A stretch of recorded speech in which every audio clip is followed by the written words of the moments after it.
Alrighty then. Good morning, good evening, good afternoon, and welcome. God damn it, Steve. You know What? that does nothing. It is absolutely nothing. It is horse shit. It is superstitious crap. It's not even superstitious dice. They're digital. They're not even real Jesus dice. They're Christ. just the fucking numbers. Sorry, every time. Okay, in fairness, that was 25 minutes ago. Still, I was busy with the other stuff, and then when I turned back, I'm like, well, before I did it, before I left, I was like, Steve hasn't done that nonsense bullshit, psychobabble bullshit, where he rolls all the dice because it uncurses your digital dice. It's mostly true. I want you to say it out loud. I believe that this uncurses my dice. What happened 2 weeks ago Look. when I rolled a 100 on my test roll? We were all getting 19s and 20s, okay? So just saying. And that's not a cursed dice, that's an algorithm. Anyway, I digress. Look, I believe in superstition. Don't get me wrong. I absolutely believe in superstition. And you know what? I will say it proudly with my chest out that I believe my dice will curse people. I believe that my dice are cursed. I believe that the way you treat them matters. I believe in all of that. But it will be a cold day in a digital hell if I believe that a number generator has any kind of power. The Black Mirror theory stands true. I'm gonna stand by it. Sorry, by the way, we're going into Dag is fucking mental, right? The whole idea of Black Mirror, where computer screens steal your soul, that is fucking fact. Anyway, all right, I'm done. Well, I think that Will Wheaton and Rob both programmed Fantasy Grounds for our rules, so. Sure, I'd believe that. All right. Anyway, hi guys, welcome in. My name is Michael. We're a group that argue about semantics. Well, actually, yes, not entirely untrue. We do. We do that. But we are here for role-playing games. We're here to have a bit of fun. Play some games and tell some stories. And joining me today are my wonderful and amazing patrons who support the channel, keep the lights on, and allow us to do all these cool, crazy, and amazing things. Guys, say hello to the folks at home. Hello, folks. Hello. Hi, everyone. Hello. Now, before we kick off, we have some people to thank, and we are a little bit behind, so we're doing the DAG speedrun.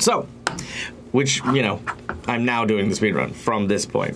So, to begin with, we have, of course, a wide variety of sponsors who help us look as good and amazing as we do. We have Hero Forge for the wonderful art you can see on screen here. All the character tokens are made using an incredible 3D model making software, so go check them out. We have Sirenscape for the beautiful sound effects that you will hear over the course of the game. Also, don't be afraid to sign up for Sirenscape Nova, which is beta testing at the moment. It looks really interesting and allows you to manifest and create your very own custom soundboards. Very, very cool. Go check that out. And then we have Fantasy Grounds for our VTT, which is our virtual tabletop behind me that you can see all of our sound, all of our rules, and all of the dice and all of that sort of stuff. That is going to be there. So ta-da! We then have lovely and amazing players. We have playing the role of Captain Gareth of the Starfinder crew of the Morning Phoenix. We have the industrious Cookie Mon Steve. Hi, Cookie.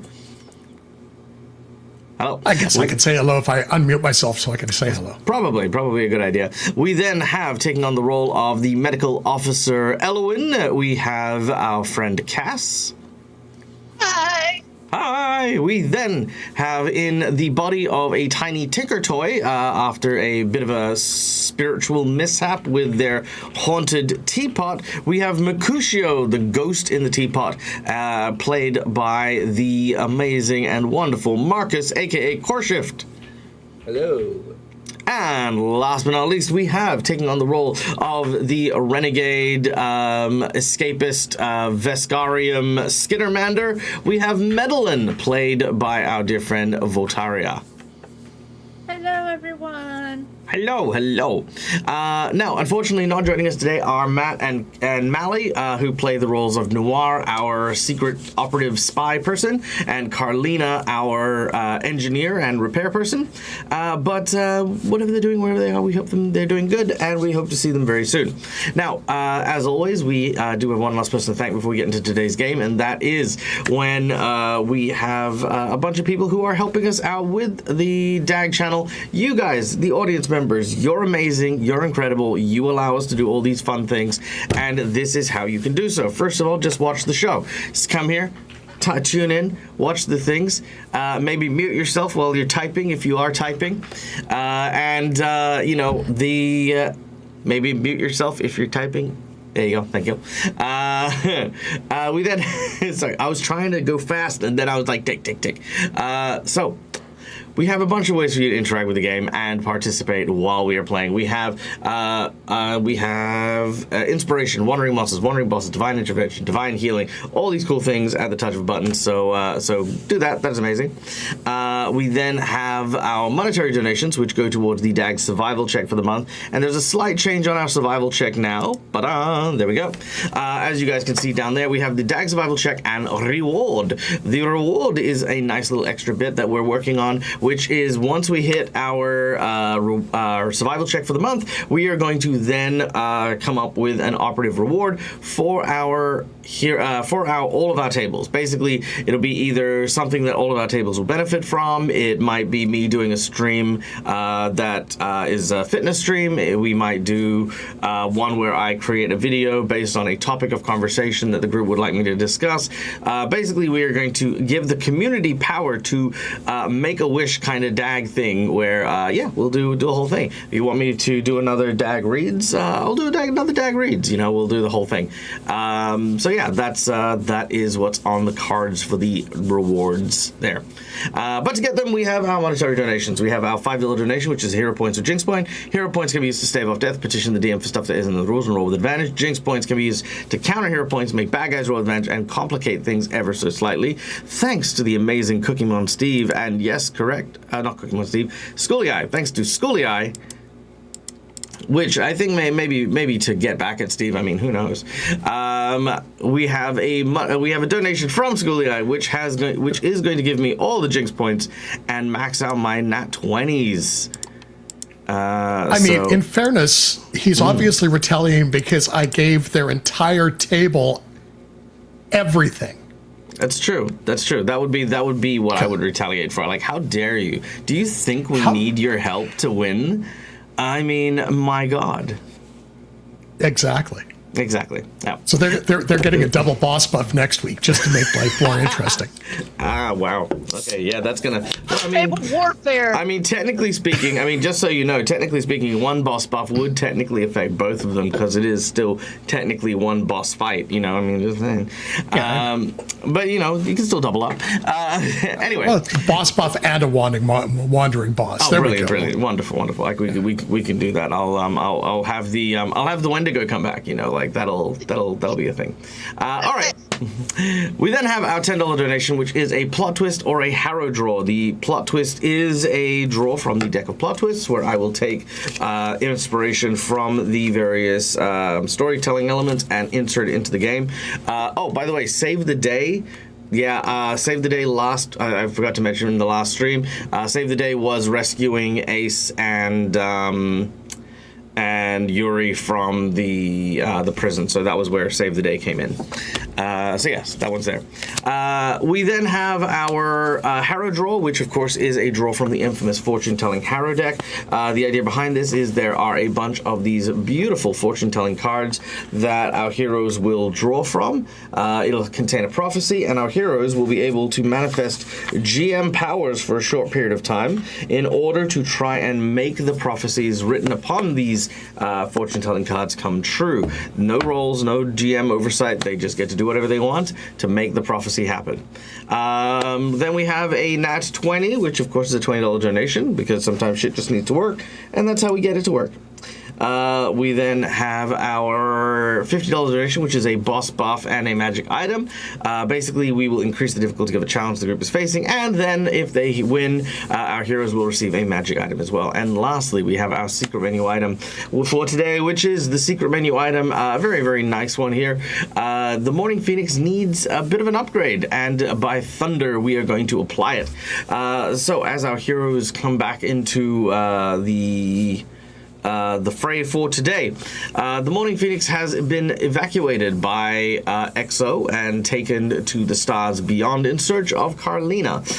When it returns, we are going to add a new module to it. We are going to create a landing module. What does this mean? Well, it means two things. One, it means our heroes are going to be able to land on planets from orbit with a tiny version of the Morning Phoenix that will now be attached. It will also apply to a escape pod that our heroes will be able to use that has fully functioning facilities to work as a small and minor ship.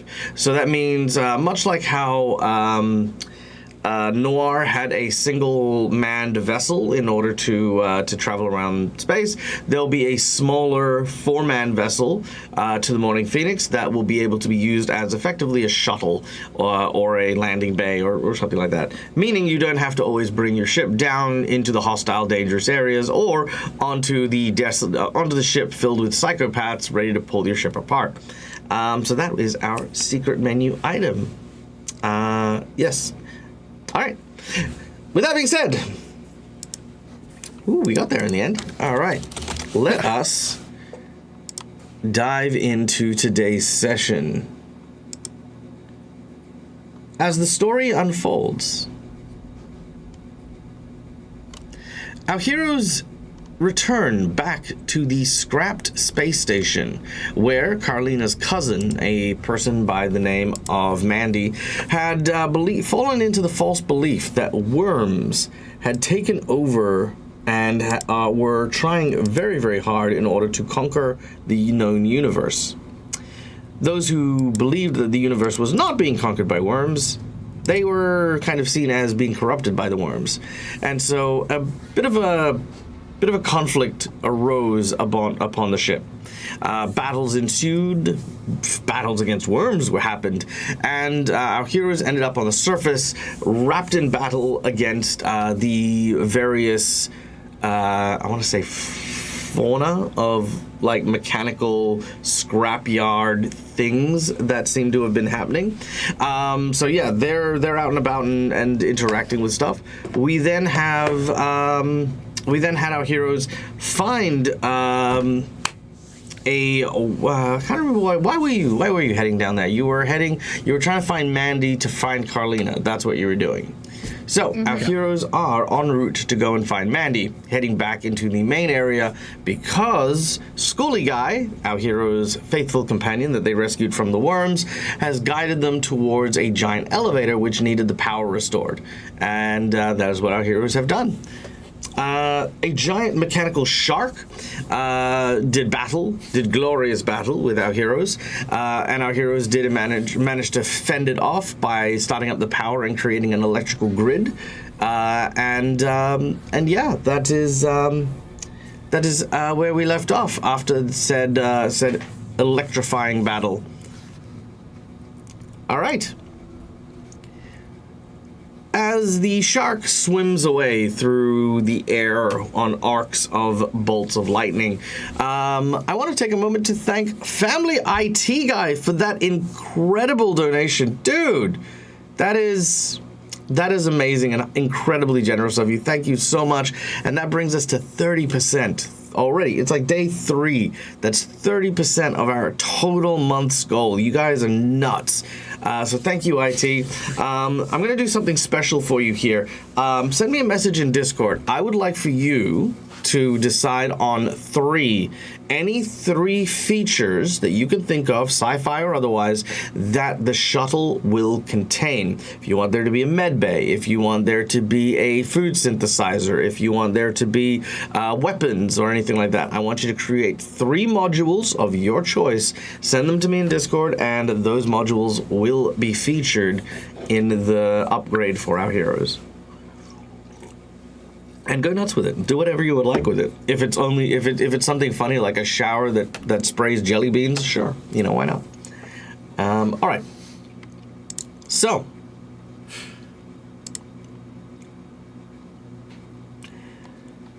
as we return,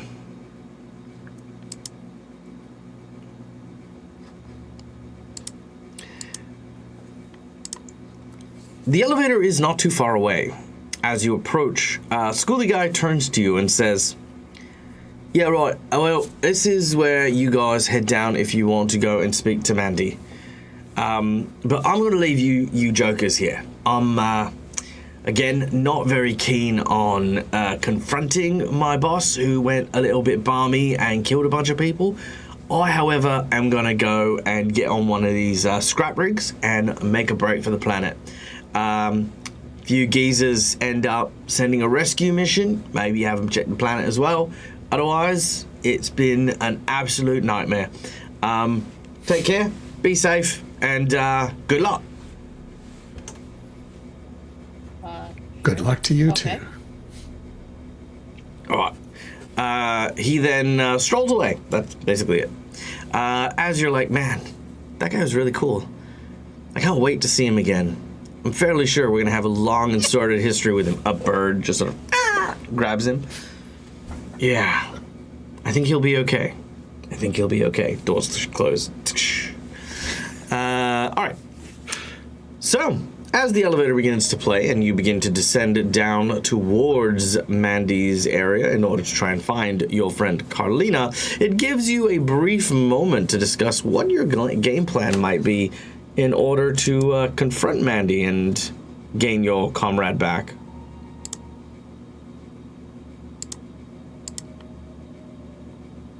Well, I sure hope that Mandy knows where he is, or where she is, rather.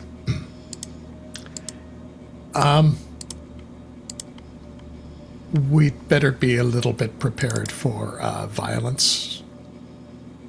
He looks specifically at Elwyn. And also Little Merc, because it's like, yeah. They seems to be a little warped. We can just hope that there is some sort of turret or something that I can maybe hijack. Good luck with that, hopefully. Yeah. Otherwise, the fight's up to you guys. Come on, Unless he got sends pictures? an army of, unless he said, look, these things do not have crushing power. This is a hanger robot, so unless he has just a bunch of little angry hangers just jumping around. Well,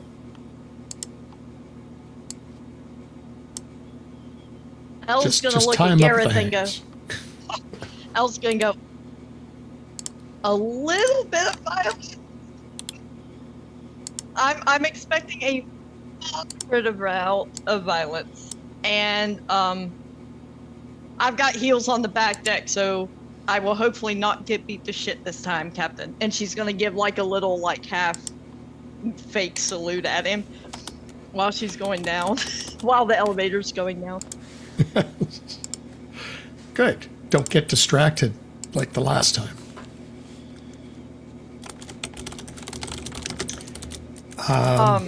Maybe. Where's the jar of dirt? Like, I'm asking above table, where's the jar of dirt? It'll be with Noir. Okay, thank you.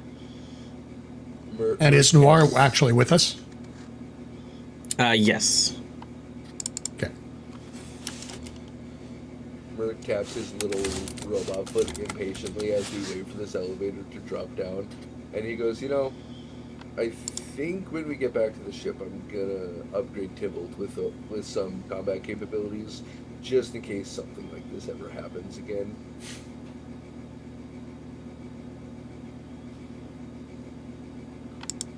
Probably prudent. Sure hope it doesn't happen again, though. Yeah, you and me both. Maybe the next time I'm in a new body, it'll be a living body. Okay. Is that possible? So, I mean, I have to do research, but maybe? I don't have all the information yet, and Elle's kind of shrugging as she says it. I mean, necromancers have been working their magic for centuries, even before I was alive the first time. So there has to be a way. I mean, Elwyn, I am not suggesting necromancy. Don't even think about it. I will destroy you. And yet, Yeah. sorry, real quick. I just want to take a moment here. I am a righteous crusader who has battled against the forces of darkness and evil in these lands for many, many moons. I, however, need a physical body. Do not turn to necromancy, dear Elwyn, or I shall smite thee. I know that I am technically a ghost in a pot. I know that I have already lived far beyond my natural years. I know that I am still not ready to go and meet with Pharasma, and I will require a flesh-based body in order to continue my unholy existence. But don't you have to use necromancy in order to perform your acts of depravity that I have requested, all right? You must find some other depraved way that does not involve necromancy in order to get my soul into its own flesh and meat body. We are in a world of science fiction and science fact, and we're going to make this happen without relying on our cursed necromantic magic. Fucking hell. You nailed it right on the head. There you go. God. You know what's really funny is just that mentality. I would normally turn around and just be like, what the fuck are you talking about? But because Mercutio is so old, that boomer mentality just makes so much sense. Yeah. You know, Merc absolutely would use ChatGPT unironically. Yeah, no. Sorry. Allow me, ladies and gentlemen. My performance of Mercutio the first time he attempts to use ChatGPT. Go to ChatGPT. Hello, how can I help you? I would like to go to ChatGPT. Hello, how can I help you? ChatGPT.com. ChatGPT.com is a website that allows you to access ChatGPT. Yes, I know. Go to ChatGPT.com. Merc 100% uses Google to Google. Yeah, oh yeah. He opens Google just to type in Google. Perfect. Merc asks questions in Facebook like it's a search engine. Yeah, absolutely. 100%. Well, Elle just looks down at her phone after getting 15 notifications from Merc. Spaghetti recipe. Delicious spaghetti recipe. Authentic spaghetti recipe from Italy. Gareth, goes into graviton attunement and goes dark while they're all doing this. And the next thing you know, starts he's listening also to on his Evanescence. MySpace. He's on his MySpace after that too, isn't he?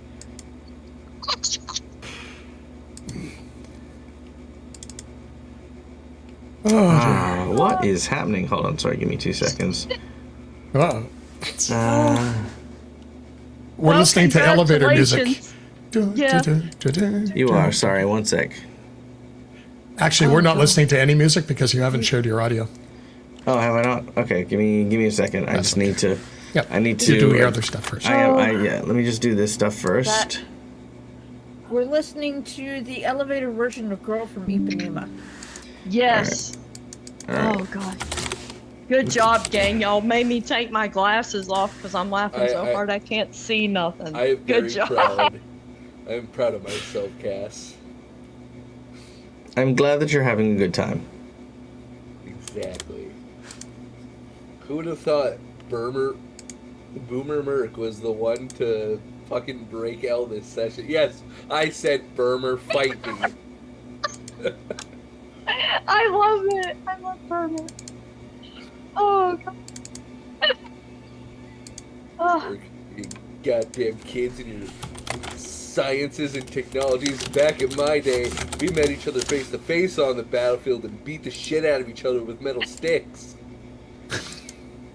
It's true. Metal. And we didn't have these laser pew-pew things. You know what we did? We took hunks of iron, packed it with explosives in a thin barrel, and fired it from close proximity.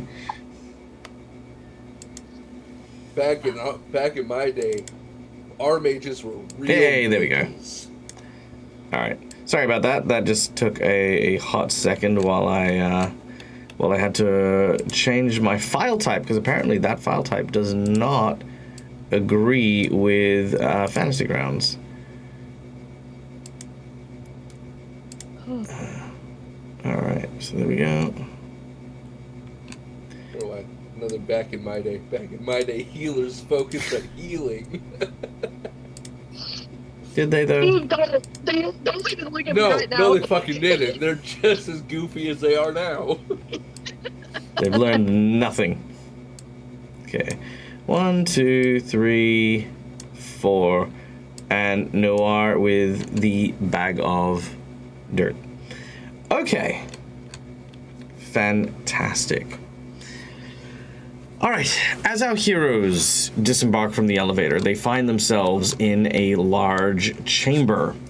The air is cloying. It is dusty and choked with what looks to be these thin dust particulates that hover in the air.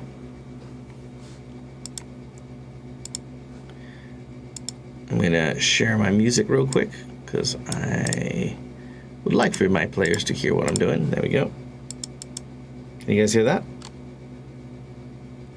Nope. Nope. All right, let's try this. Nope. Chat wasn't hearing music either, apparently. Now I hear music.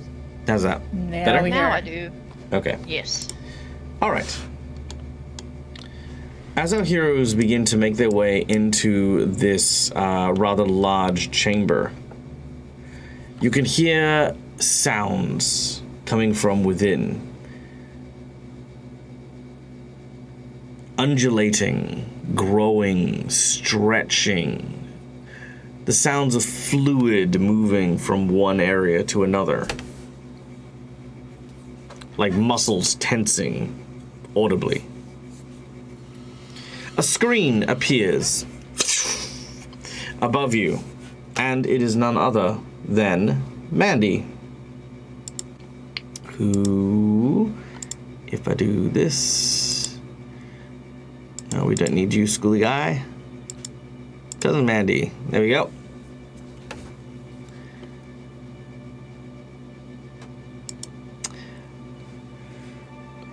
Well, if it isn't my dear cousin's friends. Well, it's so good to see you. I'm glad that you're able to make it. I was surprised. I thought that you would want a more peaceful way out. The incinerator was supposed to take care of you all.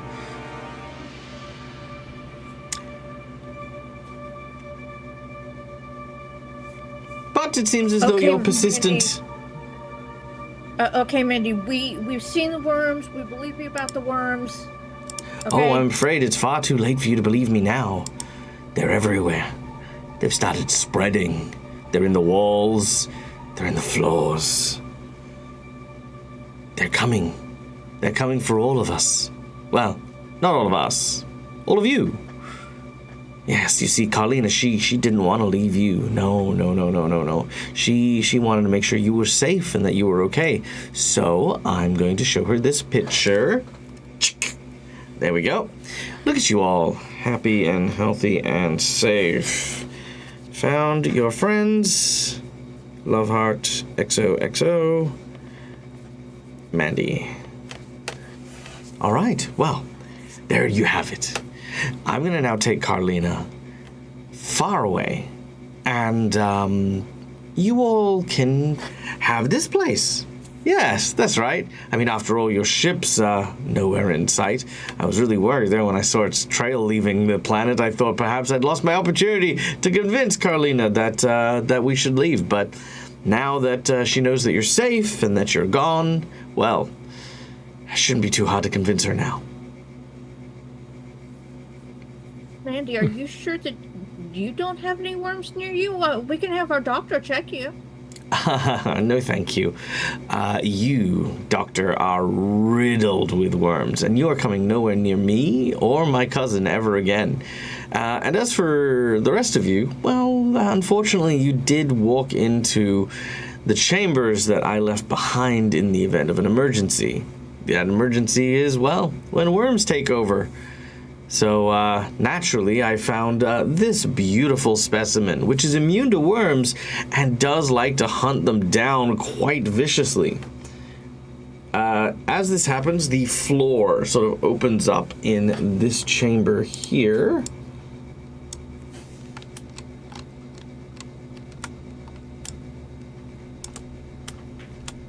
And what you see is this enormous looking series of mushrooms. A cluster that seems to grow just on the floor below. Why is Fantasy Grounds music being all weird?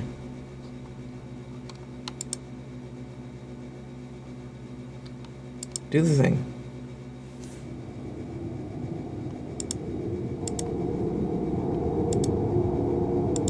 There we go. Okay. So, giant mushroom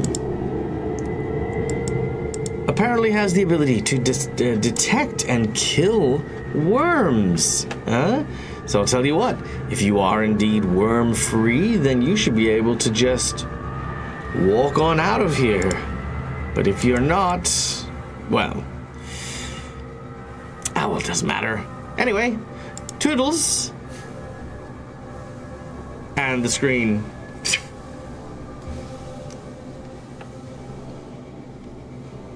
Anyone else want to see Mandy walk past it?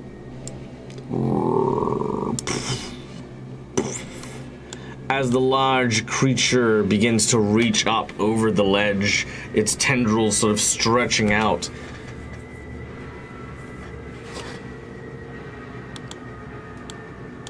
Well, I don't think I have any worms, but frankly, I don't think it's going to discriminate between people with worms and people without worms. That's a big-ass assumption you just made about my poor little encounter. How dare you? I'm preparing for the worst. Is the elevator open? Can we get into it? You watch as the elevator goes up. Bing! Dun, dun, dun, dun, dun, dun, dun, as Noir is getting himself to safety. Perfect. Remind me to smack him hard. Like, pretty much as soon as Mandy came on the screen, it's like, oh, villain monologue. Yeah. Yeah. Yeah. So, Okay. Somebody want to hit the call button for the elevator, and let's see if we can stall this thing long enough to get out of here. All right. Sorry, real quick, a great idea here for people who are a little quieter is if you are readying to do stuff, such as combat or whatever, now is the perfect time to be doing stuff. Otherwise, I'm going to treat you like deer in a headlight, and I'm going to rush straight into you. Okay, Elle would run, clutching her bag a little more tightly than normal. Elle would run back to the elevator and try to hit the call button and make the elevator come back. All right, clutching onto your bag, you make your way to the elevator and try very much to come summon the elevator. It's still on its way up, so it'll take a little bit before it'll come back down. Yes. Anyone else? There's no turrets or anything in here, is there? Turrets? Not from your cursory glance of the staircase, no. There are, however, several control panels you can access to potentially look for said defenses, if you would like. Second question, can you get the map? Sorry, I didn't catch that. Can we get the map? Yeah, sure, I don't mind that. I guess I'll give you the map. Hold on, here we go. There we go. Boom. It would be a lot easier seeing what you're pinging. Yeah, that's true. That's true. So these are computer terminals. These are engineering terminals. Okay. And that's the beastie. All right. Oh, he's kind of cute. He's kind of cute. All right, but speaking of cute, Medellin, anything you want to do before we jump into initiative? Madeline is going to use her eye to see what panel is what and what they hold. Sorry, panel. What do you mean? Those panels that you pointed out. They're computer terminals. So 2 of them are tech terminals, 2 of them engineering terminals. Engineering terminals will have the physical, like wires and cables and fuse boxes and stuff like that. The tech terminals have a computer which you access the computer files. Okay, well then I am going to try to access the tech terminal with my eye. Okay, we're gonna go into initiative then. All right. I don't want that one. What's a good battle music soundtrack? Oh yeah, this will be good. Let's see. Is this going to be good for it? Yes. All right. As the tendrils begin to climb up and over onto the platform that you guys are on, Elowen, we start with you. You are by the elevator, still trying to summon the lift down. It is still on its way up. How far is it from me? Oh god, I still don't have the map, which is why I'm asking. I don't have the full map. The map actually was there, but then it disappeared on me. Huh. Okay, give me a second. Too.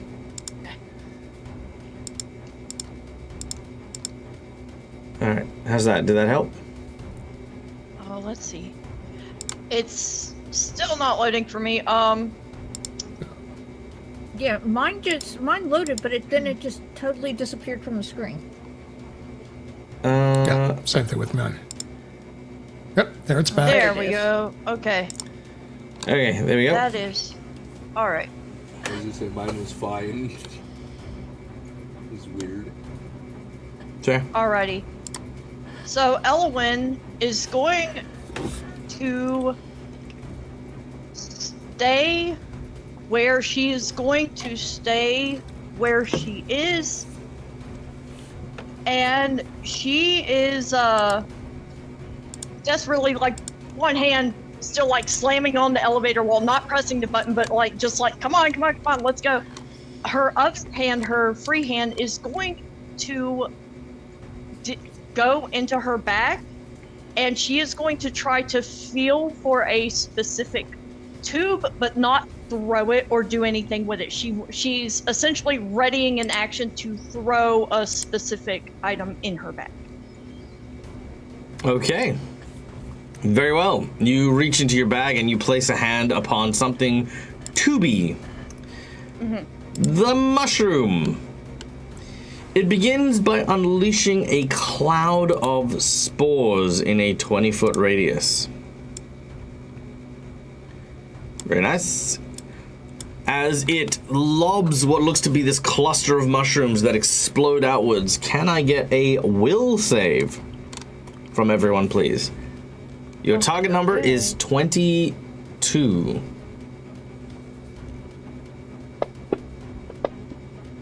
Okay. Sure, you pick Will and not Fort. I'm sure I picked Will. Now, question: do these have to be breathed in for the effect? Excellent question. I think they are contact based. Okay. Those are powerful spores, too. I do like mushrooms. Yeah, the Can I main hero reason I point ask that? is that Gareth does have a filtered rebreather as part of his gear. Yeah, most of you should. The yes, this is that. Now, if you can use a hero point if you'd like. I will tell you what the effect is first.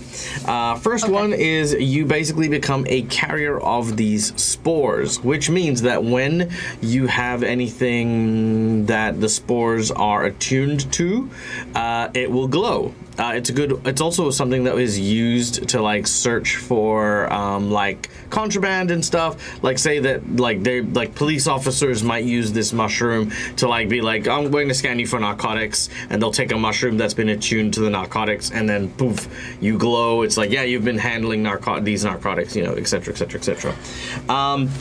If you have been, you then go to the next phase of the fungus, which then stupefies you and continues to poison you for 6 rounds until eventually you are paralyzed. Hence why it is used to arrest the movement of something. It doesn't kill you, it will never kill you, but in that final stage you will be paralyzed.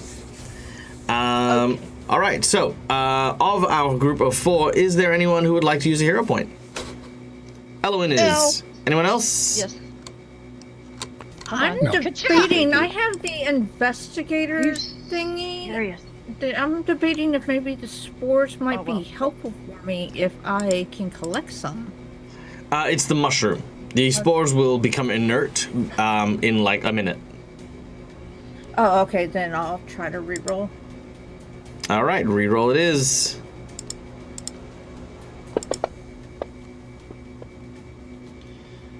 All right, unfortunately still not enough for either of you. As the spores grow on you, let's find out who is infected and if there are or not. Let's start with Gareth. Gareth, you are fine. Medlin, you are fine. Mercutio, you're also fine. Elwyn, you begin to glow quite brightly and need to make me a fortitude save, but I can drop this on you, so don't sweat that one. Okie dokie. Oh, there you go. Oh wait, no, you have failed again. All right, very well.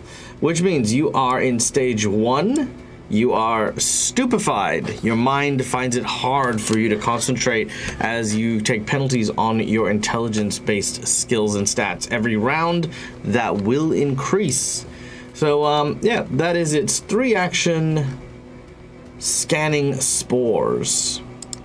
Gareth, you are up.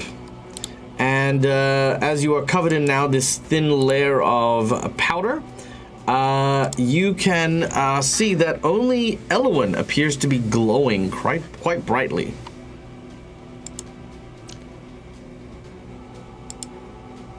Gareth mutters to himself, well, shit. Because he's somewhat familiar with said mushroom spore things.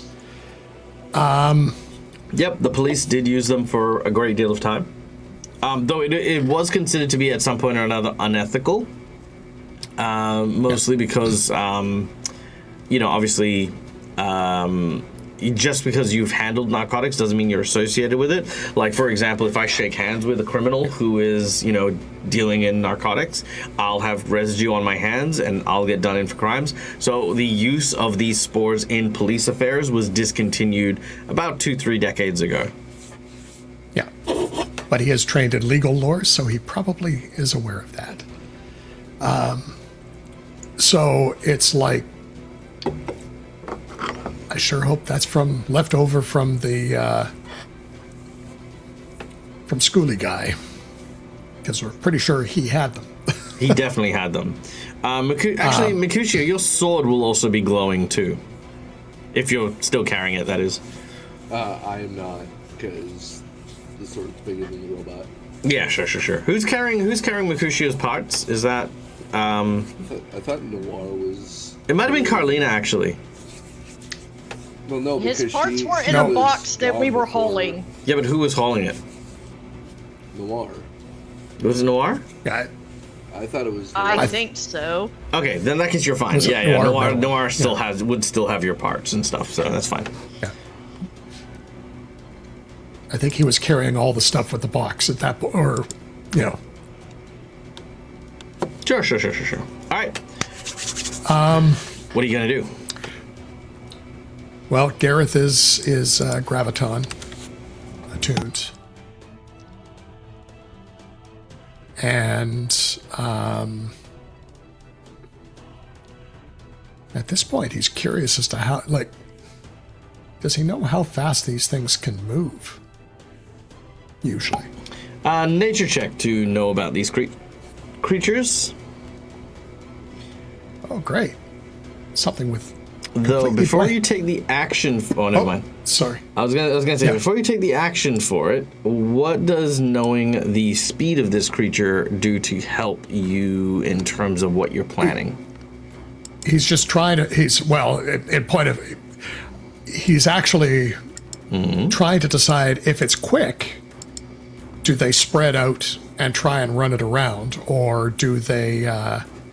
Because we're assuming that we're not going to be able to get to the thing. It's how long do we have to distract, and do we need to get spread out, kind of thing.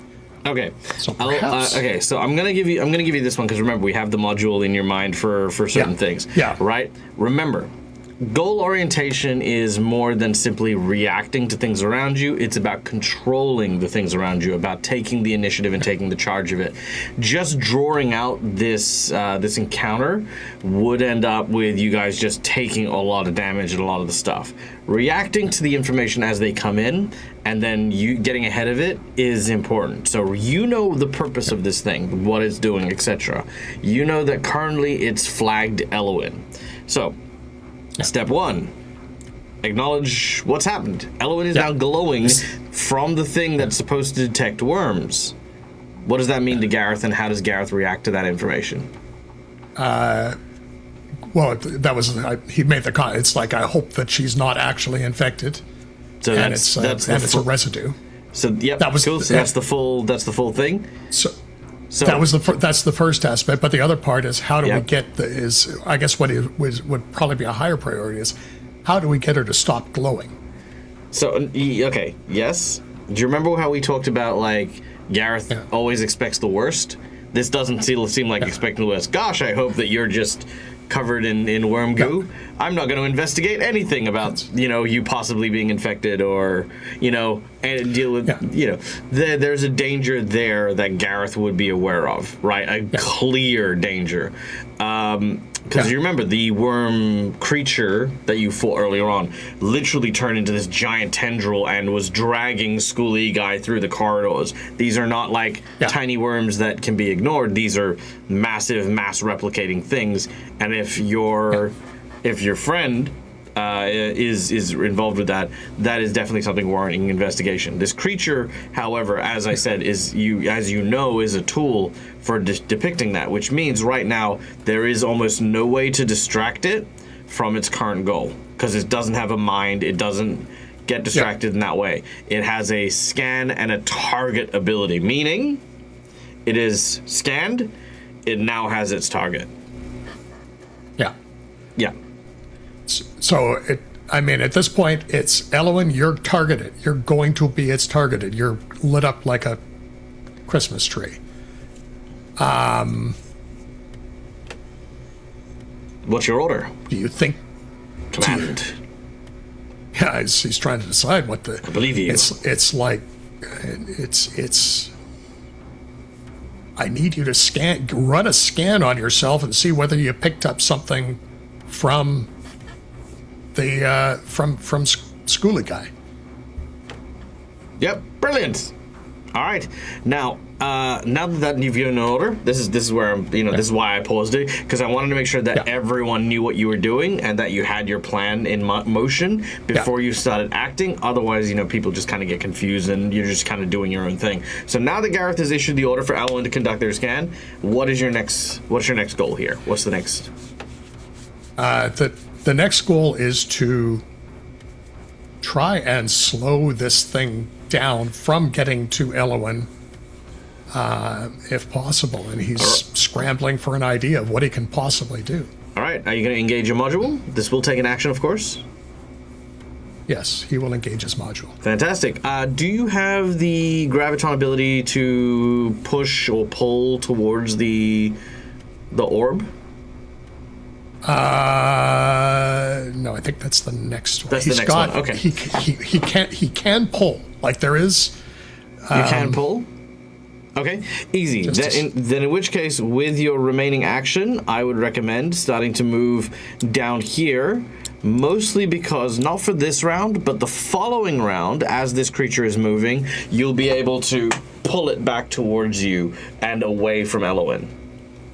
Yeah. And just so you know, I've got the black screen on the map again. The rest of it disappeared. I don't know why it keeps, does that work?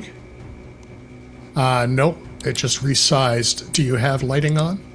No, I don't. Oh, now it's gone. It There you just go. disappeared. How about Oh, that? here Now it it's is. back. Okay. Yeah, I'm not sure why it's acting a bit funny, but there you go.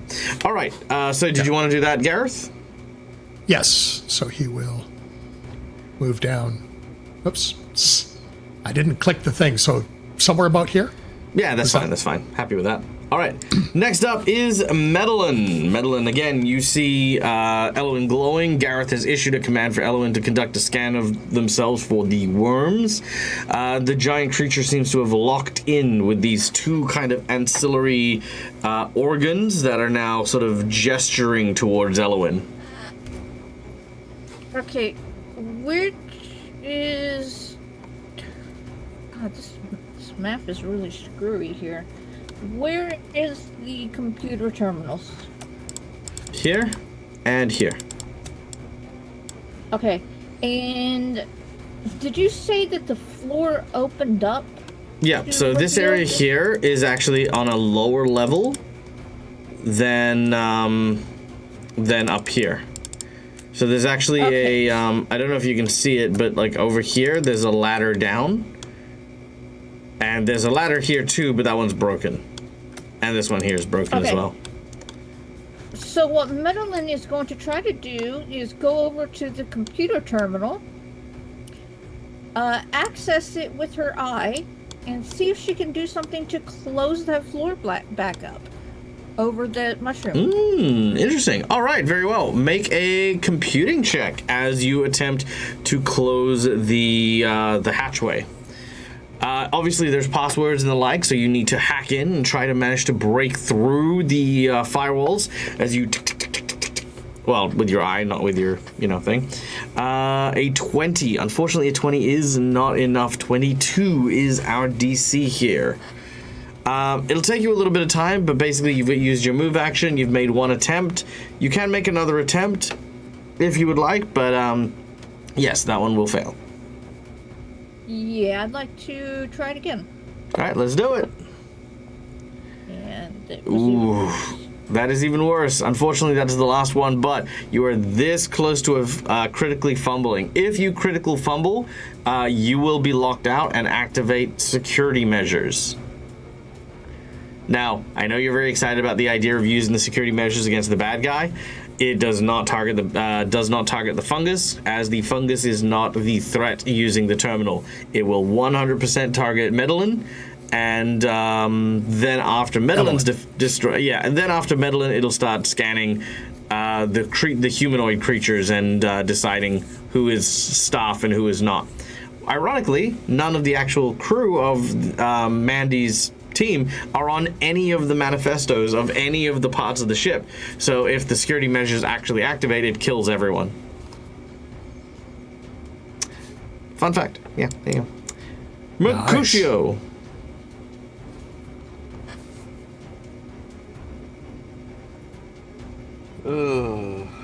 We're gonna.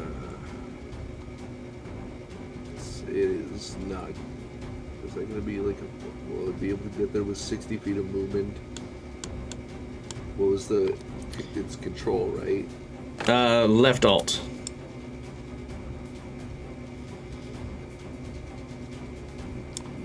No, it's not working. That makes a cone. All right, where are you going? 25. What's your move speed? 25 foot? No, 20. 20. There you go. That's Cass's. Yeah, I want to get to there.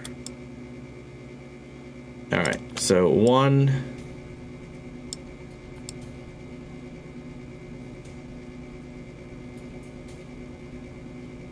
So it should take a full 2 actions to get there.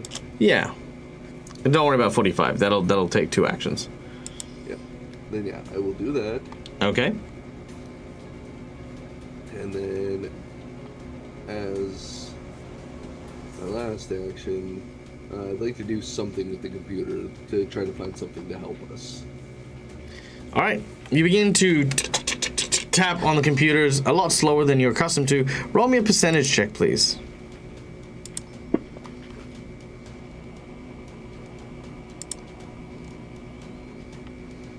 46.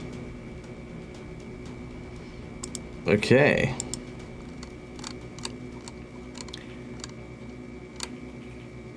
As you do so,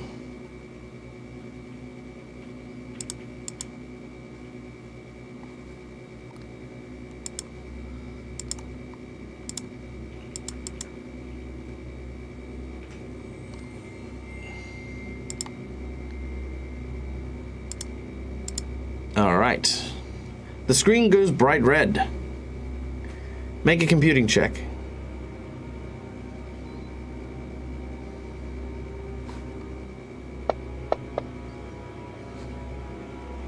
Nice!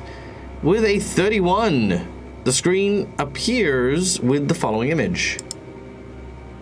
Oh, son of a bitch. Actually, that's this one. There we go. Haha. A very familiar face appears on your screen. Really? Now of all times you make your appearance. Sorry, 2 seconds. I just need to go here. You're not what I'm looking for. Where are you? I should be right back. My dog's freaking out. He's gotta go outside. No worries. Let me know when you're back. I'll come back to that in a moment. Oh, so many sound effects. So many people. Nope, nope, nope. Nope, nope. Come on, where is it?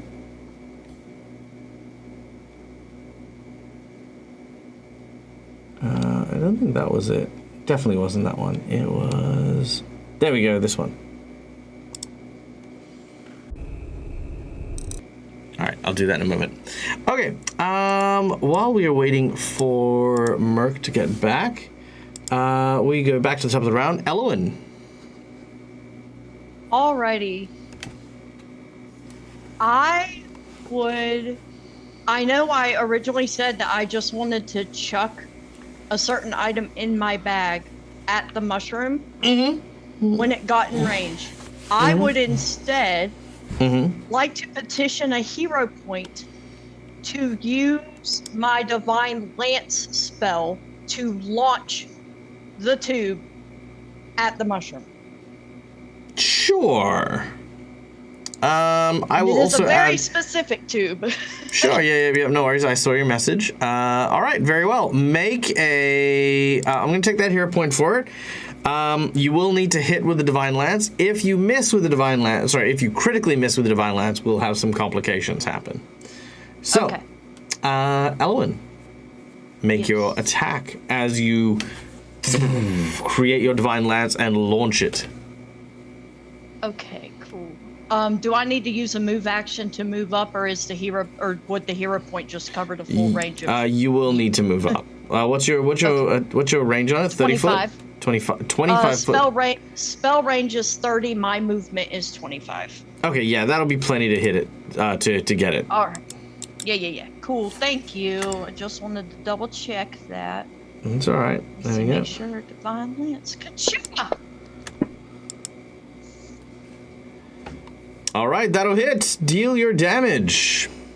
All right. And this is this one, because I'm not concentrating. Ka-cha! All right, 10 points of damage. Boo, as your blast manages to hit it. It reels backwards for a moment, and as it does so, you hear the sounds of glass breaking. As this happens, something begins to happen. The creature spends its whole action not moving towards anyone. It just seems to roil back and forth with its flesh folding in on itself. It begins to almost look like it's attacking itself while it's writhing there. That's what it does. I need another fort save from L from the poison. That's another failure, which brings you to stage 2. You are now stupefied 2. All right. Yep, okay, the creature doesn't really do anything. Like I said, it sort of writhes and, sort of like whips around. It seems to be attacking itself. Gareth, it is your turn.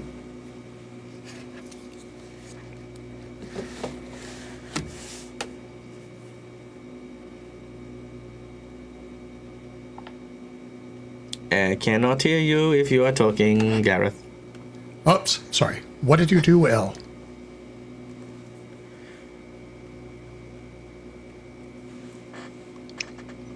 L's gonna wave at Steve. Or wave at Hi, Steve. Yeah. You see that there's an engineer at the top changing light bulbs? Hey, Hey. how's it going? Don't mind me. Just changing light bulbs. L's going to essentially wave Garrett the head. I'll run the scan in a minute. Go. Do what you're gonna do. Well, he's at this point he's essentially holding action because trying to figure out. He's also wondering, are you okay? You seem to be talking slower than usual. Just a little after effect of the spores. I'll be fine. Elle is unusually confident that she is going to be fine because she's not bleeding. That's the attitude that she's trying to give out, because you notice her eyes are still on the mushroom, which is now taken to attacking itself. So she's eyeballing that. And so Gareth is he's actually going to go, run it through his head, going, will the regular commercial hypopen that I've got get rid of whatever the spore effect that's triggering in L? Which would, it's got no idea whether it does, but it's the only thing he's got that might help. True. So how far away is she? Oops. How far away? L is... Yeah, L's about 60 foot away, give or take. So she's, 45th from where...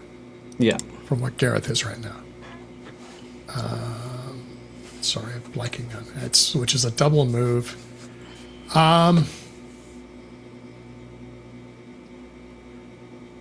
He's actually going... No, he's going to he's going to hold action. He's maintaining graviton attunement, and if the thingy starts going after Elwyn, it's going to trigger an attack with his graviton flare to try and redirect it at him. Okay. Okay. I like it. One moment.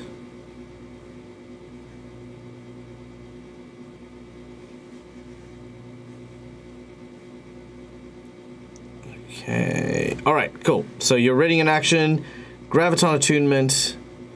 If it attunes, then... Oh, sorry. If it moves on Elwyn, you're going to attack. If it moves, essentially he will do a stellar rush at it, which means he has to move towards. He's got to be within 15 feet when he does it. Then. Yep. Gotcha. All right. Sweet. All right, you've readied that up. Medellin, you are at one of the control terminals. I want to try to access it again, since I'm there. Okay, make a computing check.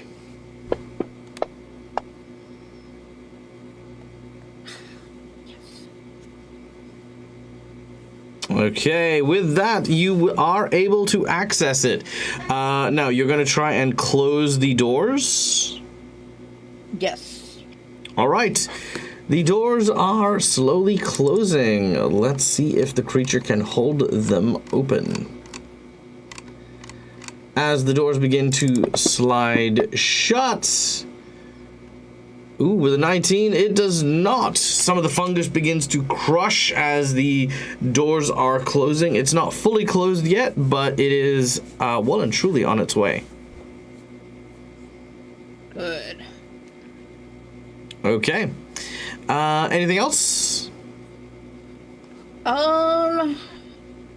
Okay, so that was one action. Mm-hmm.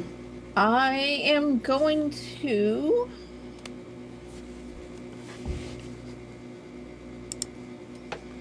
I'm gonna try to hit it with, I'm gonna shoot at it with my plasma caster.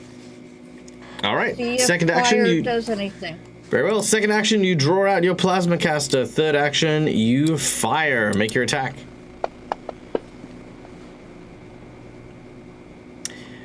Unfortunately, your plasma caster misses as you fire across the threshold. Bringing us back to Mercutio. Mercutio, you were on the screen and saw a familiar face. You said something along the lines of, why did it have to be you, or what did you say? Pretty much, why now? Why now of all times do you have to make an appearance? I don't believe we've made acquaintances, tiny service droid, and I would think very carefully before speaking to me in such casual manner. I do not have you on the ship's manifesto, and it would be a simple matter to arrange for you to be scrapped into units. Do you ever shut up? It's Mercutio. You would think you would recognize voices.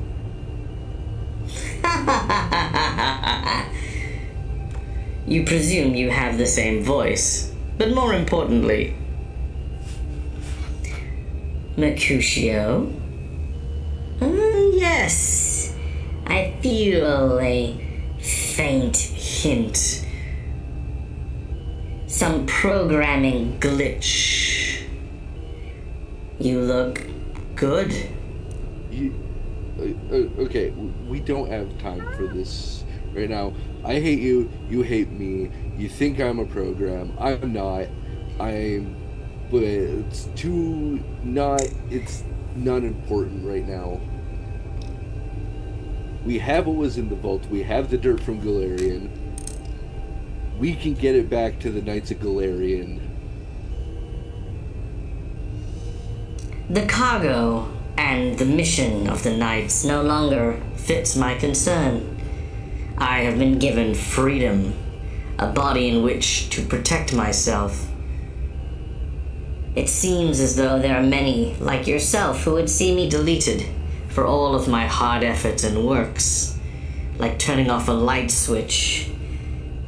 For all of my service, ungrateful organic life continues to persist, one that I shall not abide by. But you're different. Not quite a virus, but you do not belong either. Believe me, I know. For the last bits of my semi-mortal life, I was hunted down by my own brethren, okay? I know that I'm unnatural. This is not news to me. This is something that I've had to deal with for many years. It explains why you're quite good at it. Betraying your kin. I haven't betrayed anybody. You are organic. You are inorganic. You are a robot. And yet... And you hear an audio recording of what you said to Elwyn. Hopefully I can get myself an organic body. Organic body. Organic body. Organic body. Organic body. Organic body. Organic body. Okay. I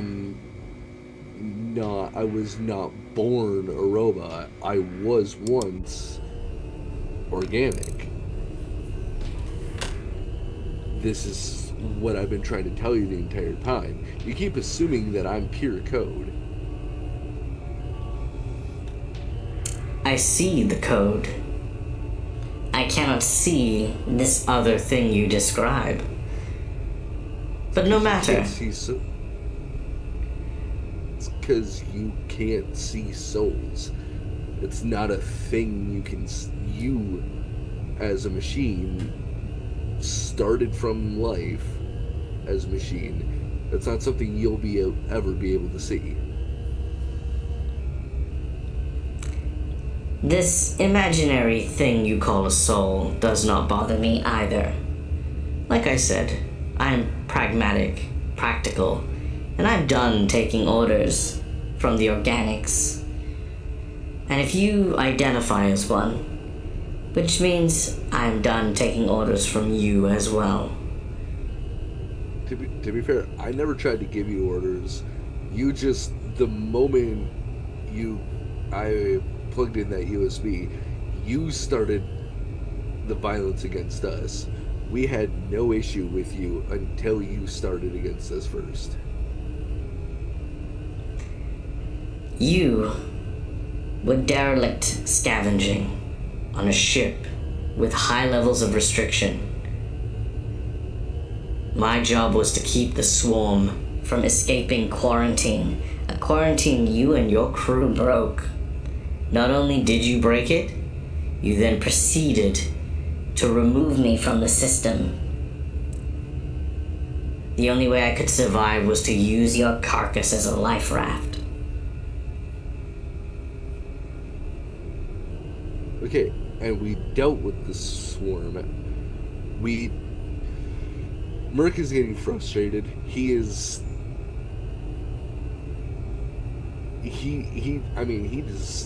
doesn't know what he's, so how he knows that her... So real quick, we'll dial back a teeny bit.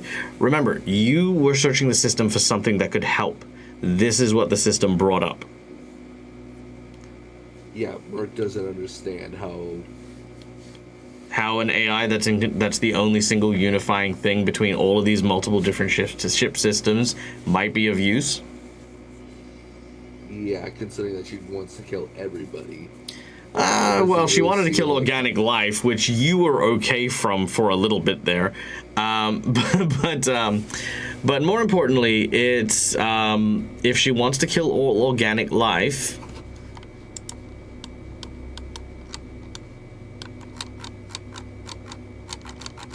Right.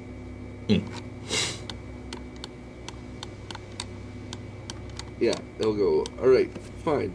You want to kill organic life? I'm being yelled at for talking too loud, apparently. I can't. Sorry, I didn't hear that. You need a suggestion?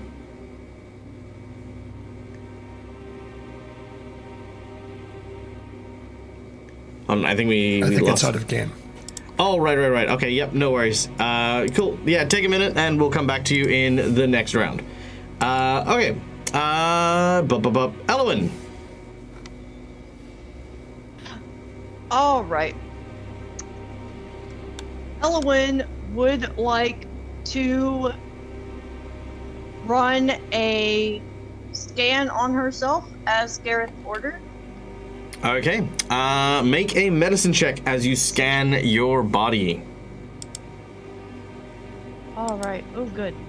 Ka-cha!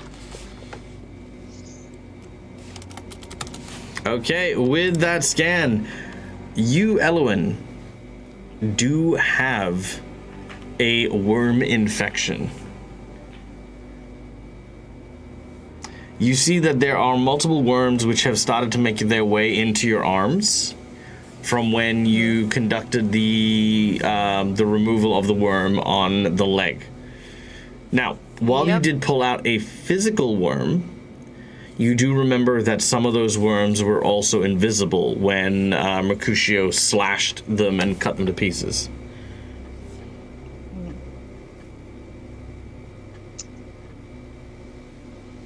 Oh boy. Elle is still stupefied, right? Just double checking. Elle is stupefied, yes. Okay. So in that case,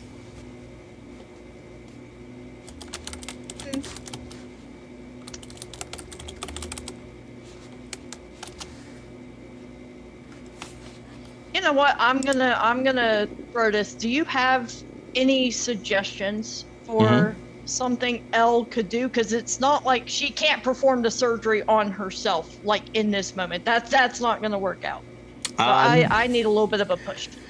That's okay. If you would like to, you can make a nature check in order to try and discern the nature of the worms themselves. See if there is something you can do to remove them. You also know that this thing is non-lethal. There is another potential thing that could happen here, and that is see if maybe it has the capacity to remove the worms, not just destroy them outrightly. But that's a high-risk kind of maneuver on that one. Okay. In that case, I would like to do the nature check to see if I can sort of discern a bit more information about removal. Mm-hmm. Chika! Chika! Oh no. Unfortunately, you got no extra information out of that. These worms are a mystery to Elwyn. Which is... then in that point, she's going to swear in Kasathan, and in Kasathan, where, like, because she doesn't know if anybody in the crew speaks Kasathan besides her, she's going to be like, not knowing something is why I grabbed the damn thing to begin with. Fuck! Like, she's frustrated at herself because she saw the potential for research and mechanisms and things, and now she's like, oh fuck, I'm infected. All right, you got a divine intervention from Family IT. You can re-roll your knowledge check. My nature check? Okay. All right. Good job. Oh, you tried, my guy. You tried. There wasn't It's after. It okay. got worse. It did somehow got worse, but you know what? It's fine. It's fine. It happens. Okay. So, the question then remains as to what you reveal to the rest of the group. Oh. That is a you know what? I don't know. Tell me. In this moment, she is considering, like in just quick flashes, she's remembering the entire reason she came on this crew, to learn things and to learn how to trust people.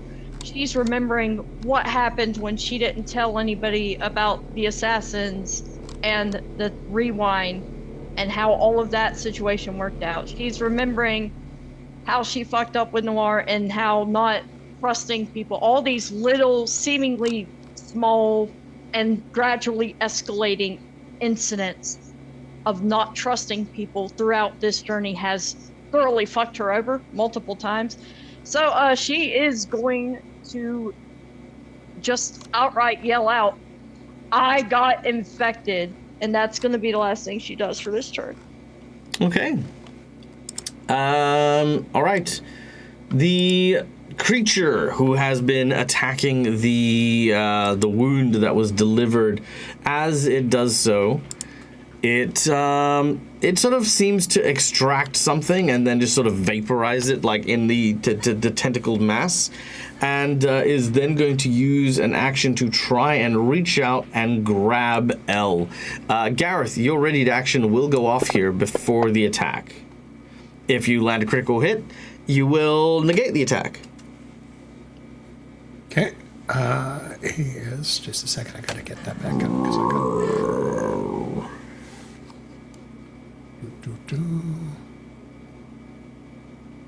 Or save on him. Oh, I guess I should have attacked it first. Sorry. Yes. I mean, unless it's just the save. Well, it's the save is. Why is it not?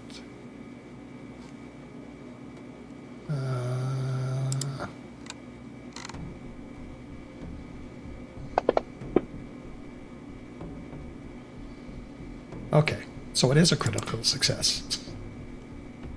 Okay, well, okay, so he ignores your pull. He will grab hold of Elwyn and begin to drag Elwyn towards it. Second action, it'll continue to drag Elwyn forward a little bit more. If I can make the athletics check. What's your fort DCL? Fort DC is that plus 10, right? My Fort DC is 19. All right, so that will get you. And then third action, it'll do it again. Oh yeah, that'll do it. Cool. Even with the penalty, that's fine. All right, so you're not quite there, but you have been dragged to the railing where that's keeping this thing at bay. As it's pulling you closer. All right, Gareth, you're up. Gareth is going to go photon attunement because he wants cutting and fire at this point. Question. I'm wondering if the marking is across her entire body or if it's focused on her arm where she identified the infection. It's kind of, I mean, I'd say it's the whole body, because once part of you is infected, like with mushrooms, all of you is infected. It's like the root cause of like stuff. So, yeah. I mean, unless you plan on cutting off their arms, I'd probably just say like the whole thing. Well, to be honest, that was actually if there would be enough information for him to go, if he got rid of the infection, or the infected part, would it release? And also as a method of releasing. It's a little drastic, but I would have to get Cass's permission on that one. But it was essentially, if that's a possibility, that is essentially where the thought was. Okay. But otherwise. I mean, yeah. So Elwyn can share that information, but that's up to Cass. Yeah. Yeah, Elwood. I'm imagining that it's as Elle's getting pulled that she would have shared that. I just forgot to verbalize that as it was happening, so that's on me. And also, if that move is allowed, Steve, I am totally down for it. Do it. Okay. So the map has gone black on me again, so I can't actually do anything. Don't know why it's going black all of a sudden. Yeah. Can you still see the combat tracker at the top, though? There you go. Yep, I can. So yeah, the problem is I couldn't get I couldn't do movement or anything else. So, okay, so it is to get. Essentially, the thought would be to move in there. How do I make it move? Click on the little tick box. You click on the little tick box, yeah. There it is. There was a little tick box because I moved away too quickly. That's fair. I had to go back over it. Not used to that. It's kind of cool. And he is going to. Where is the thing holding her? Is it like is it dragging her by the infected arm, or is it like wrapped around her waist, or like around her body and pulling in? It's kind of wrapped around the body, so like waist, shoulder, you know, that kind of thing. It's kind of like just. I mean, again, just lots of tendrils, just. Blah. Yeah. Okay. So the main impact here is to actually try and sever the tendrils. So Okay. that's what he's targeting. All right, make an attack.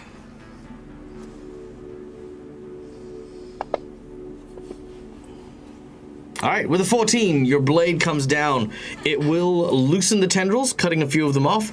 Elowen will receive a +2 to try and escape them with your help. You can keep cutting if you'd like, because was it 1 or 2 move? That was a single move and So one move. one attack. Do you want me to drop damage on it or not? Yes, please.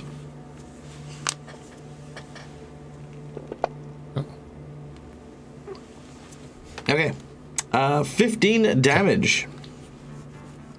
So he will go, because it didn't cut all the way through, he's going to try again. All right. Ooh, unfortunately, a miss on that one as you slash through more of the tendrils. It does, however, writhe in pain from your first attack. Yeah. I was going to say, could I hero point that? But You can if you like. elements. Or you can I add wouldn't 20 mind it. if. Well, I couldn't add 20 it. I had thought about that. Let me try hero pointing it. All right, hero point it is. Let's go.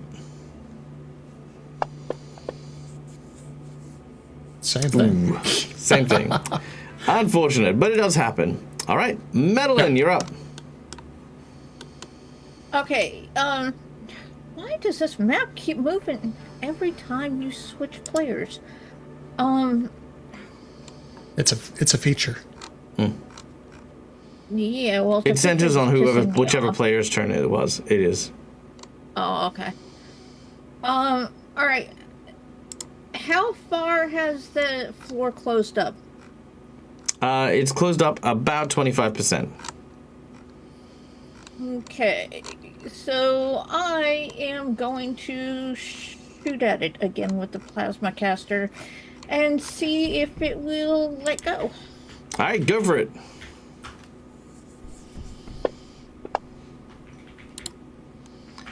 All right, that will miss, unfortunately, as your blast flies a little wide. I'm gonna shoot again. All right, let's do it. Another miss. Let me just double check something here. Why was your first? Is everyone +7? Is that about right? Let me just check something real quick. I'm a +9 on the plasma caster for my first one. So why was your first attack only +7? I don't know. My second one should be a +4. 4 -2. So what are you receiving a -2 from? Is it over range for it? Oh, it's the range. That's what it is. Yep. Okay. Perfect. Yes. Good spot. Okay, Yep. yeah, the range is 60. Yep. And you are presently 70 foot away from the core. Yep. Yeah. So by the way, Scully, I pointed out that Gareth also attuned, so technically he didn't have that second attack, but Oh, well, there you that's go. okay. All right. Good. Yes. I keep forgetting that is a thing. All right. Yeah, I know. All right. So that will miss, unfortunately. Okay, well then... Here... How the...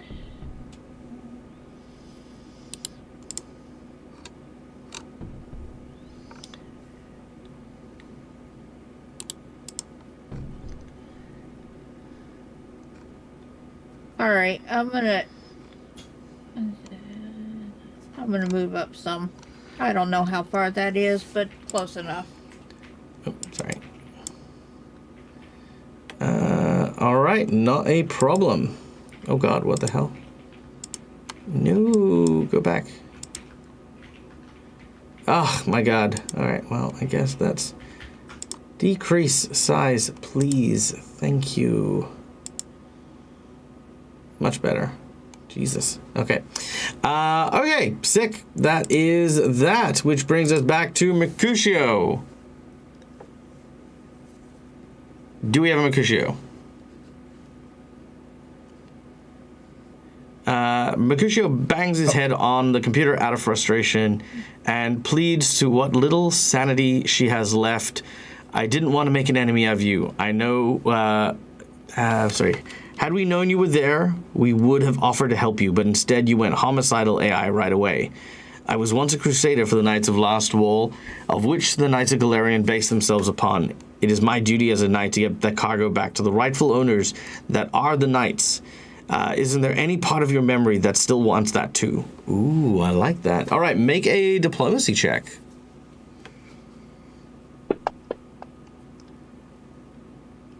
Oh, typical. Do you want to use a hero point? Yep, good call. All right, let's do it. All right, nice. Okay, with a 19, as your words ring into the ears of, fuck, I can't even remember her name, of the AI,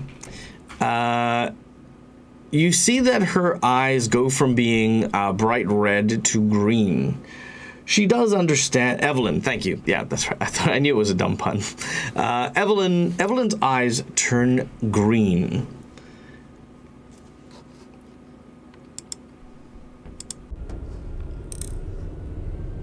I believed in the Knight's Order. I believed in duty. If I am going to create a better world for myself, then it cannot be built upon me breaking those same vows that I took. If I lied, stole, and broke my promises, then I would be no better than the organics I have grown to despise.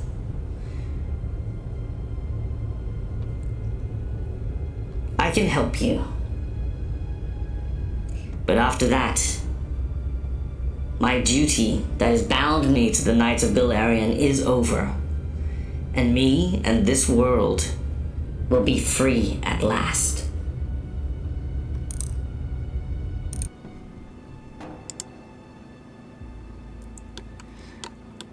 Mercutio, as this happens, you are given controls to what appear to be 1, 2, 3, 4, 5, 6 turrets that immediately descend upon this room, all of which were aimed at the containment field down in the basement here. The containment fields were designed to house some terrifying monsters, which it clearly does, and should the area need to be purged, that's what these weapons were in aid of. Mercutio, if you would like to, you may either make a ranged attack roll, or you may use a computer roll in place of your ranged attack to try and strike this creature. You have 2 actions in which to activate the defense systems, and in those two actions, you will make 6 attacks simultaneously.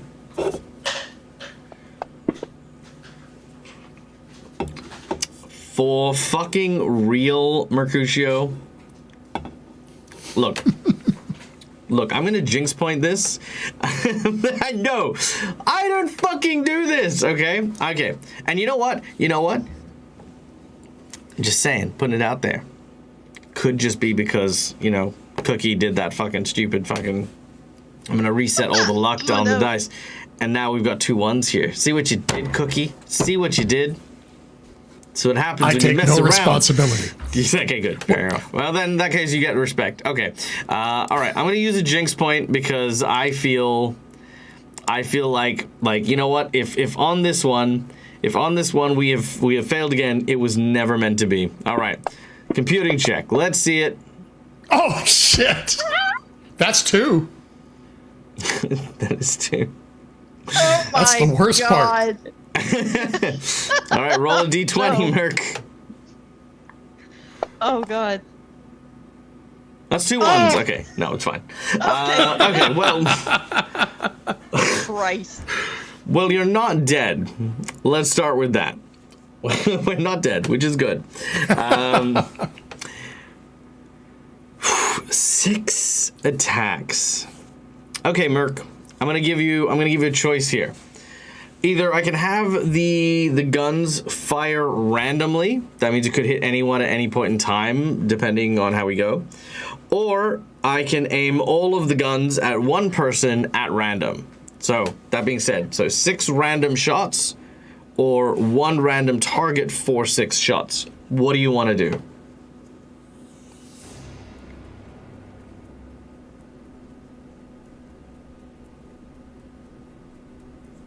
Oh god, yeah. Yeah. Yeah.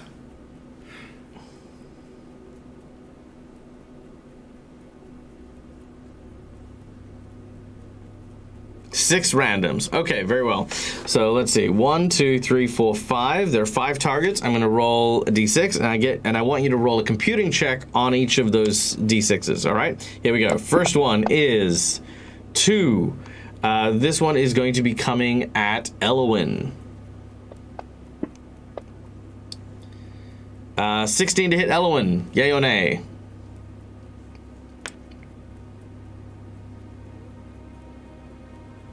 You're muted, Cass. Sorry, I was checking my sheet. My AC is 19, thanks All to right, my so- martial arts stuff. Okay, so that's gonna miss. All right, next one. This one's going for the creature.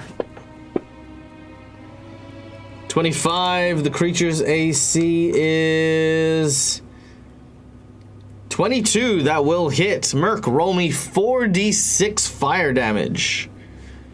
As one of the tarts basically finds its mark and begins to tear through this mushroom.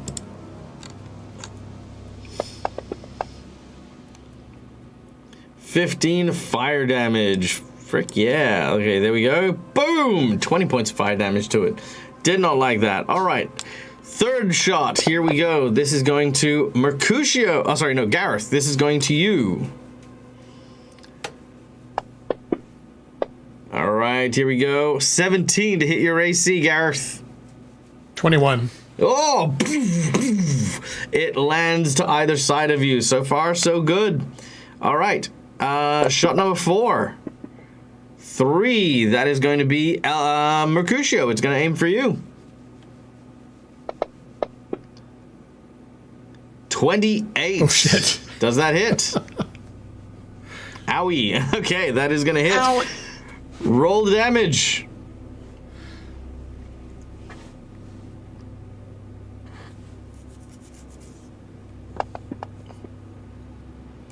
All right, 11 points of damage as it blows a hole in Mercutio's back. Not enough damage to do anything else, so let's go on to number 5. Who's going to get hit this time? Gareth again.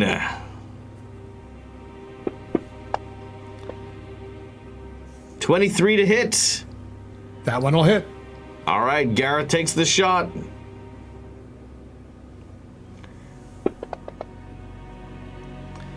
All right, that's 12 points of damage to Gareth as the fire damage burns through him. And with the final attack here on the creature again. A 30. That is a critical hit. 22 with this penalty. Yes, that is a critical hit. Woohoo. All right. 8d6, yes indeed. Straight ones. No, it's not going to do straight ones. All right.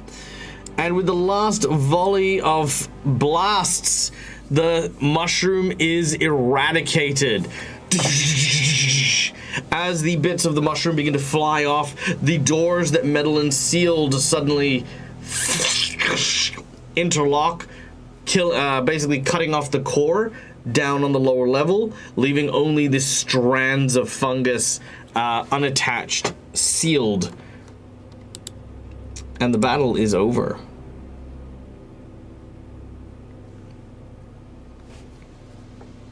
Hey, Elowen, you want to take us a little sample? Just saying.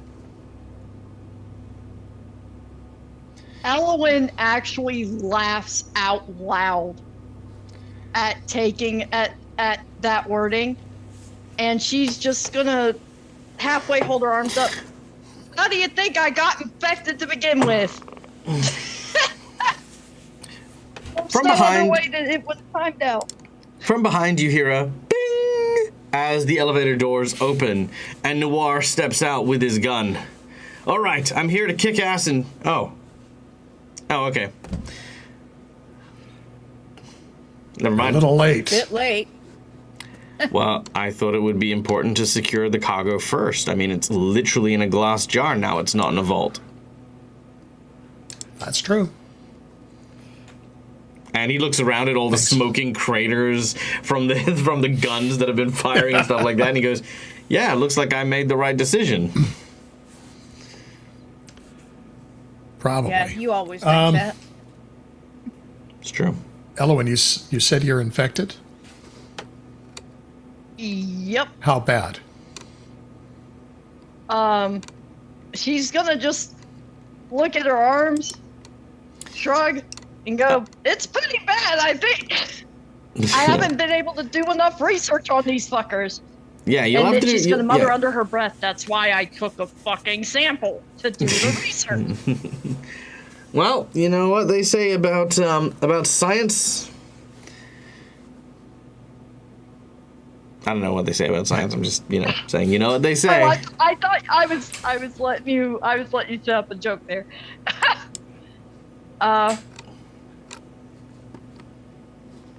So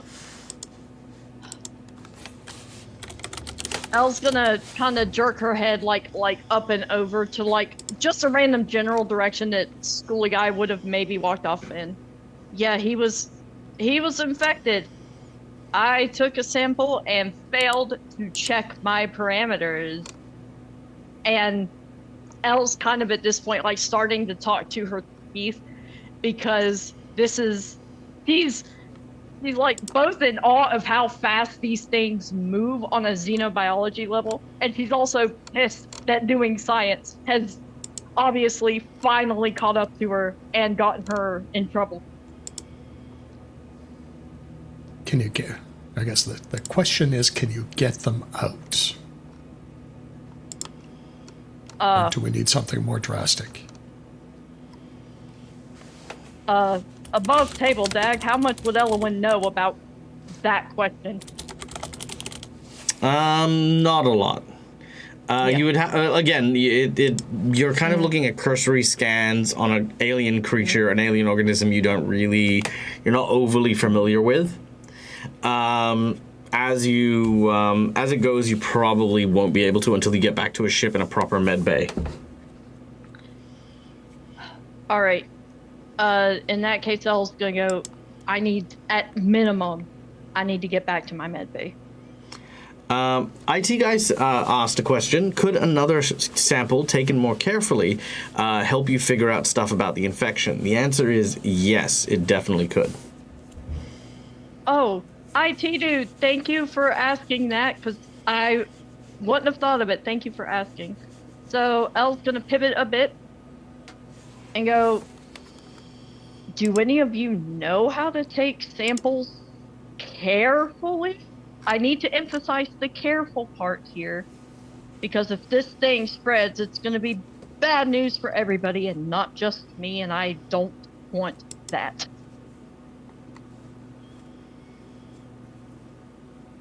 Gareth looks at her and goes, "I've got basic first aid." I mean, That's... I could do. Does my stealth help? So, one of the best ways that you could gain a sample is by someone who is immune to being infected by it. Hey. Elowen looks at Mercutio. Elowen's eyes go to little Mercutio. Yeah, we have something over there.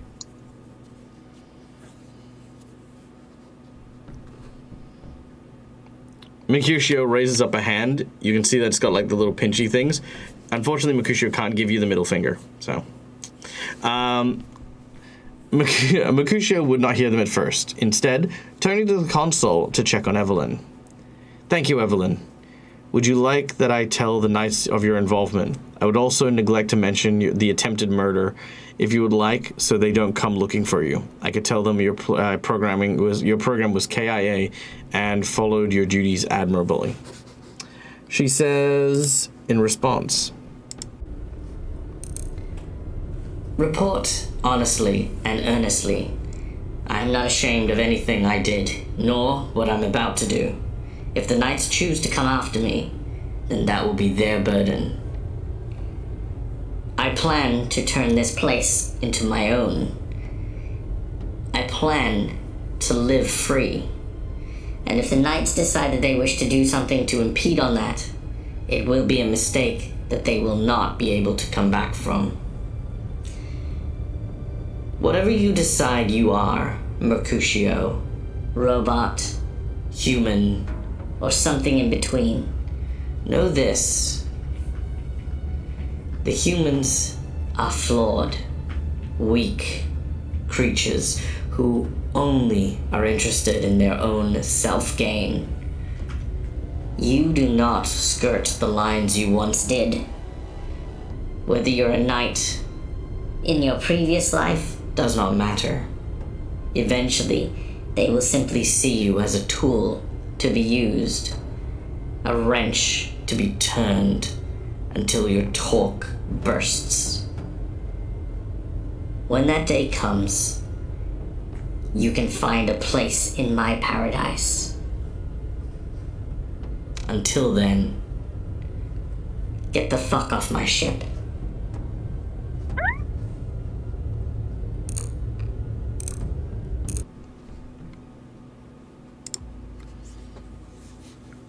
okay. With that, we will end today's session. Mercutio, he says, righto then, and waddles back to Elowen. Just, very well, giant motorbot. little baby feet. Little baby right. bot feet. That's so funny. Okay. Hearing about the whole idea of having Mercutio gather a sample. Mercutio, how do you feel about going and gathering a sample?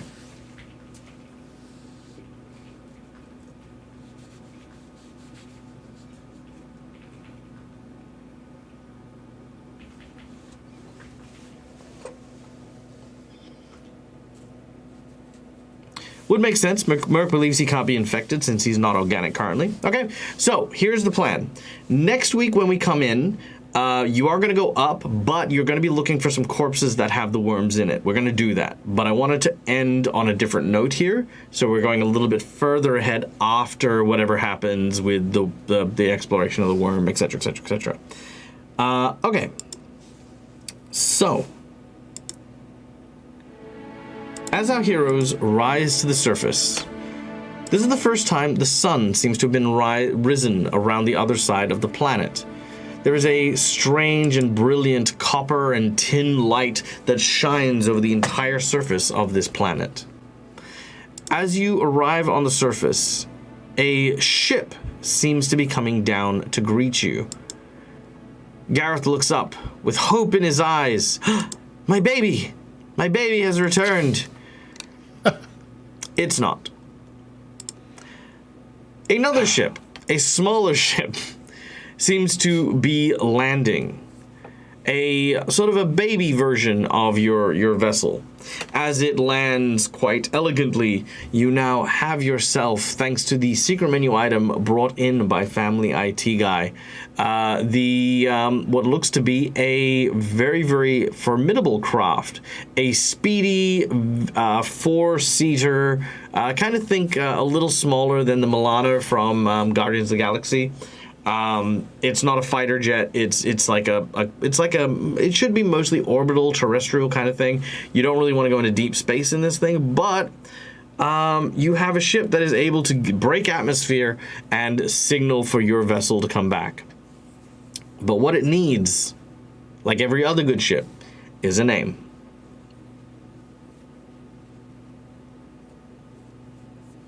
Oh.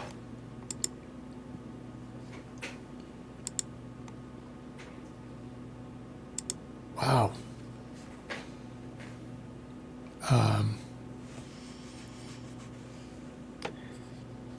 So we have the Anybody got an morning idea? Yeah, we got the morning Phoenix. Anyone who wants to throw out ideas, feel free to throw out ideas. Yeah. Rising Garrett's Dawn. too excited to see it. Rising Dawn was one. Baby, you can call the ship Baby. Midnight Falcon, that's a cool Yeah. one. Ooh, yeah, I like that. Yeah, you like the Midnight Falcon, Yeah. Gareth? Yeah, I mean, Midnight Falcon's. Actually, I also like the Rising Dawn too, but the Midnight Falcon kind of feels cool. All right, so Morning Phoenix and the Midnight Falcon. I like that. That's kind of it's got a nice swing to it. What about Twilight Falcon? I vote that. Morning and twilight, yeah. Morning and Twilight? What do you think, Merc? Twilight Falcon? The Sun Crusher.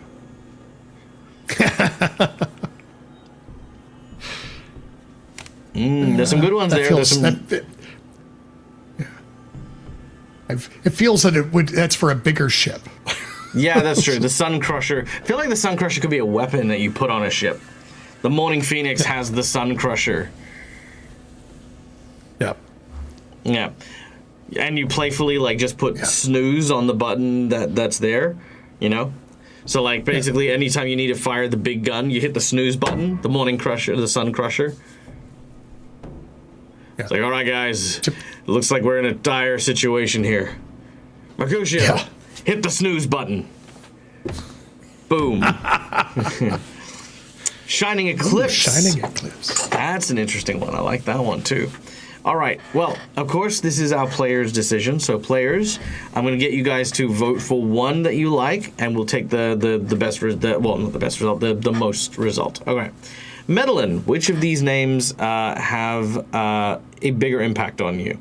We have the Rising Dawn, the Midnight Falcon, the Twilight Falcon, the Shining Eclipse, and the Sun Crusher. Oh, and Baby.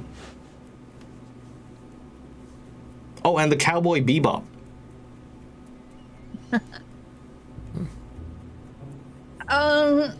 I kind of like either Midnight Falcon or Twilight Falcon because I want to go with evening time to balance out the morning time? part. Yeah, sure. All right. Mercutio, what about you? There's also Evening Flame.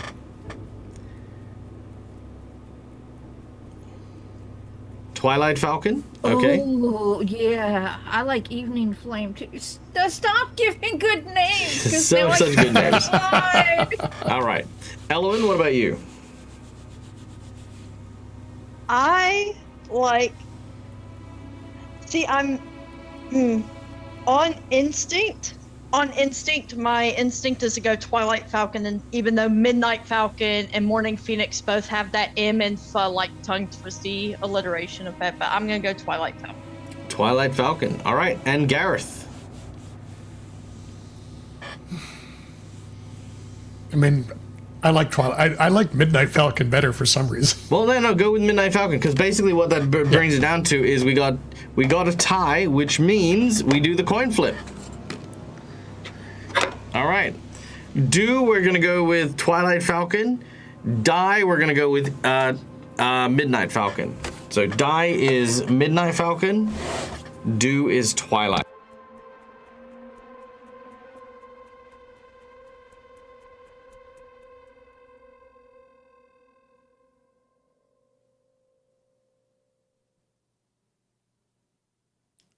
So with the do or die result, that will bring us to the Midnight Falcon.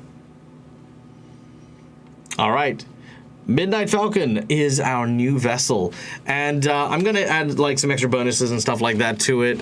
Family IT, don't forget to send me a message with the modules you want on that ship, because we will apply them as well. But yeah, guys, thank you so much for listening. Thank you so much for watching. I hope you guys, yeah, it's my dag tum. It's actually losing a lot of weight, which I'm very happy about, but yeah. My name's Michael. I'm the Dead as a Gamer. This is my place. This is my face. You can find it here a number of times during the week. We'll be back on Wednesday. It comes with another semi-homicidal AI, like Expo. Yep, that's it. We'll have a whole one.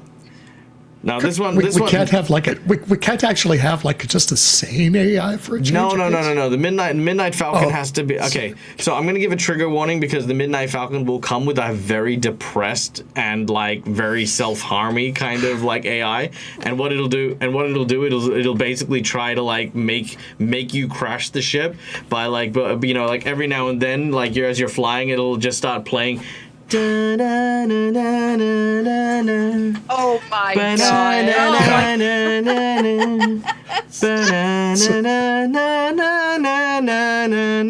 And you're like, son of a bitch, like what the fuck, man? That song actually has lyrics. So. I know. That's why I hummed it. Yeah. I was gonna. And ITT just put it as it's like basically Melvin from Hitchhiker's Guide to the Galaxy. Yeah, Melvin from Hitchhiker's. Exactly. That I was thinking. I was thinking the same thing, and I'm hoping that you have like an Alan Rickman thing on your voice mod. I don't know. Maybe. Yes. I would love one. Honestly, the two voice mods I would love the most is an Alan Rickman one and a Donald Sutherland one. If I could get those two as like a voice mod, that would be amazing. But yeah. Anyway, so yeah, there we go. I don't know if I'll do that. Like honestly, it's not my brand to do that, but you know.